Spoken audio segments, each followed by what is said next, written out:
ایک طالب علم دین کا عام لوگوں کے مقابلے میں ایک ایک لمحہ قیمتی ہے، ایک ایک لمحہ قیمتی ہے۔ اور آپ کی جو عمر ہے، آپ کی جو جوانی ہے، آپ کی جو نوجوانی ہے، آپ سے جو امت کی امیدیں وابستہ ہیں، آپ سے جو آپ کے ماں باپ کی امیدیں وابستہ ہیں، آپ سے جو آپ کے استاد کی امیدیں وابستہ ہیں، اور آپ سے جو آپ کی تنظیم کی امیدیں وابستہ ہیں، آپ کا اس کا اندازہ ہی نہیں ہے کتنی امیدیں وابستہ ہیں۔ تو یہ جو توقعات وابستہ ہیں طالب علم دین سے، یہ کم نہیں ہے۔ امت کا جو حال ہے بے حال ہے، جو معاشرے کا حال ہے بے حال ہے، عقائد پر، نظریات پر جس طرح کے حملے ہو رہے ہیں، کیا نہ جانا بے عملی کا جو اس وقت ماحول ہے، کیا نہ جانا جو طوفان بدتمیزی ہے، کیا نہ جانا دنیاوی تعلیم کے نام پر جو کچھ تباہی آتی ہے، کیا نہ جانا میڈیا کے نام پر جو تباہی آتی ہے، نہ جانا کیا یہ پتہ نہیں ہے؟ اور ان سب کے لیے جہاں پر بہترین مبلغ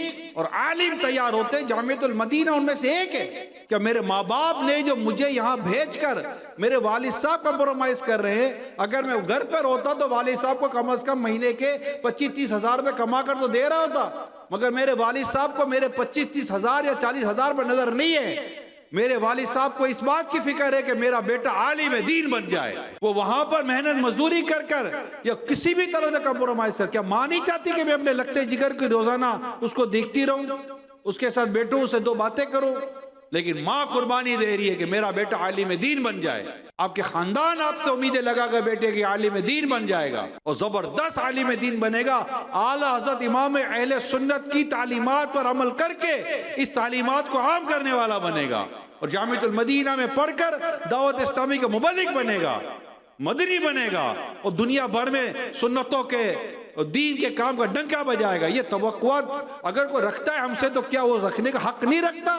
انشاءاللہ میں آؤں گا ایک دن پڑھ کر، اور آ کر اللہ نے چاہا تو میں آپ کی امیدوں پر پورا اتروں گا، بلکہ آپ کی امیدوں سے بڑھ کر انشاءاللہ دین کی خدمت کروں گا۔ میں دنیا کے چپے چپے میں جاؤں گا، اور جہاں کوئی نہیں جاتا انشاءاللہ وہاں جاؤں گا۔